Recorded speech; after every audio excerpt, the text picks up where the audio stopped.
Hi friends, this is Sherry with Borderline Narcissists and Other Toxic People. And today, my friends, we are going to be talking about when the narcissist pretend like nothing has happened.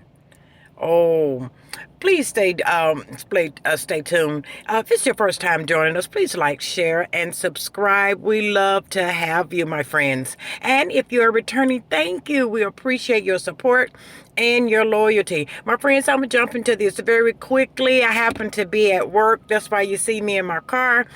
But I just got the question, why does the narcissist pretend like after they do something drastic that nothing has happened. They'll get in an argument. They'll say something very ugly to you, maybe call you on your phone, just ranting and raving about whatever.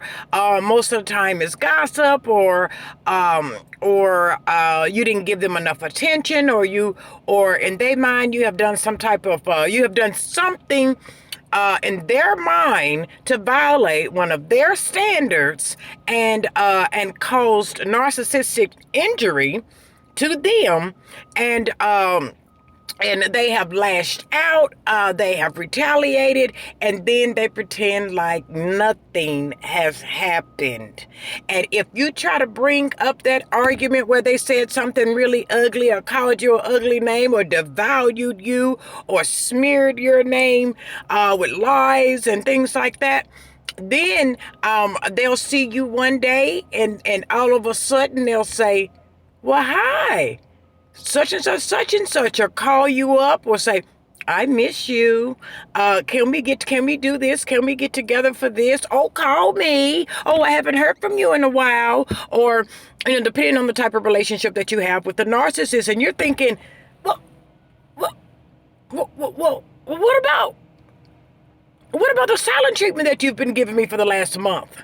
Or what about that awful comment that you made? Or those horrible rumors that you've spread about me, got everybody turned against me, not liking me, over lies? Or what about that ugly name you called me? What about that sabotage? And all of that seems to have been just poof, disappear. And again, if you try to bring it up to the narcissist when they feel like that you are worthy to be in their presence again, or you're worthy enough for them to speak to you again.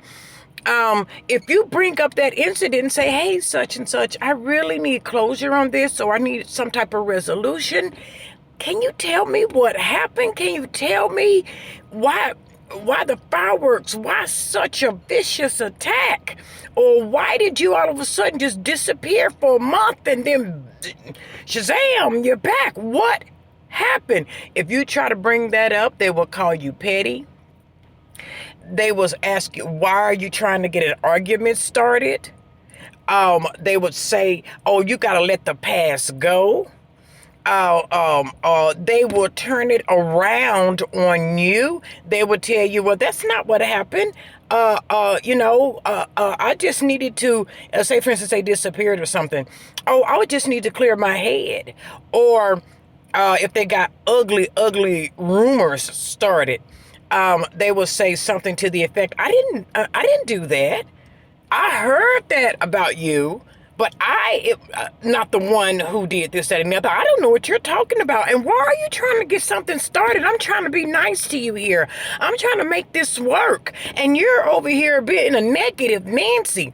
You're over here trying to provoke an argument. I just don't have time for that. Why are you acting like that? Grow up. And you just don't know what to do.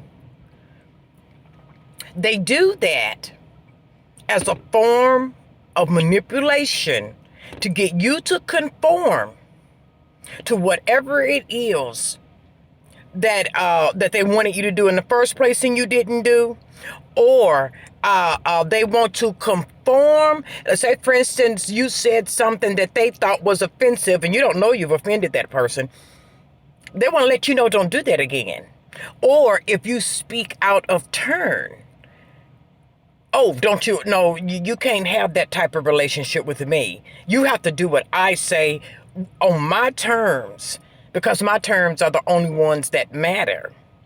They can't put themselves in your shoes to see that what they did is extremely hurtful, and you're trying to heal your emotions from all the chaos and the turmoil. See, they can't put themselves in your position or see how you feel because they lack empathy. So while you're still trying to get over all the smear campaign and all the ugliness or the wrath of the narcissist, they moved on. They expect you to forgive them immediately and not give you an explanation as to why their behavior is like that. Now, if you was to do them like that, if you were the one who lashed out at them or ignored them and all of this, oh, not only will you be questioned on every single point, they will manipulate you. They will manipulate you into conformity. And then they still may not speak to you for about 6 or 7 months. They may not even speak to you for a whole year if they feel like if you were to behave like that. But they also have a sense of entitlement. They feel like they have the right to treat you any kind of way. So don't forget, if you've been into a relationship with a narcissist for any considerable amount of time, you have already passed that threshold of being friend or boyfriend or whatever type of relationship you have to being property now. Especially if you gave the narcissist a considerable amount of narcissistic supply. Don't forget, narcissists look at their victims as objects.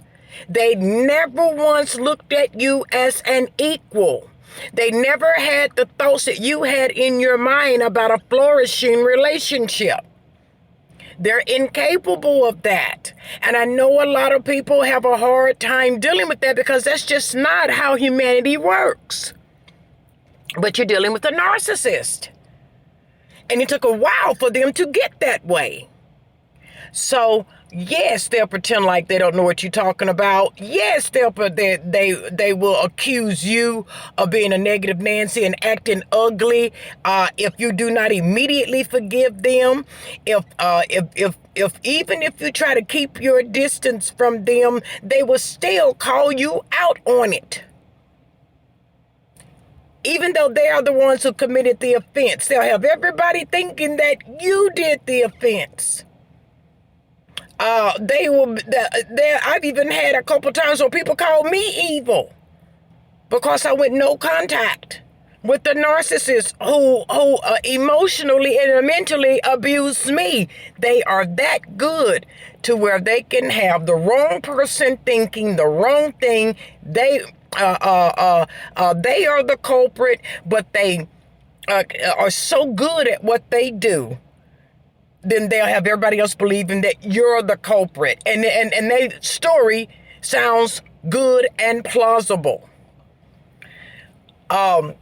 So, yes, they will not take responsibility for anything that they do negative. They don't want to be associated with anything negative because they want to uphold that image of being holier than thou. So they are going to do it. They are irresponsible from the beginning. They don't have those core qualities that helps us get through life. That's why they attach themselves to other people. They look for external satisfaction, validation, instead of getting it from the inside because they don't have it. They constantly have a fear of abandonment and rejection. They have lived a life of abandonment and rejection of their own creating. In the beginning, it could have been something that was done to them, but it morphed into them actually becoming the perpetrator.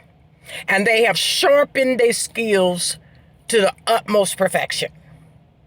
So that's the reason why they will pretend like it never happened, don't know what you're talking about, and accuse you of being a troublemaker if you try to get closure on abuse that they have subjected you to.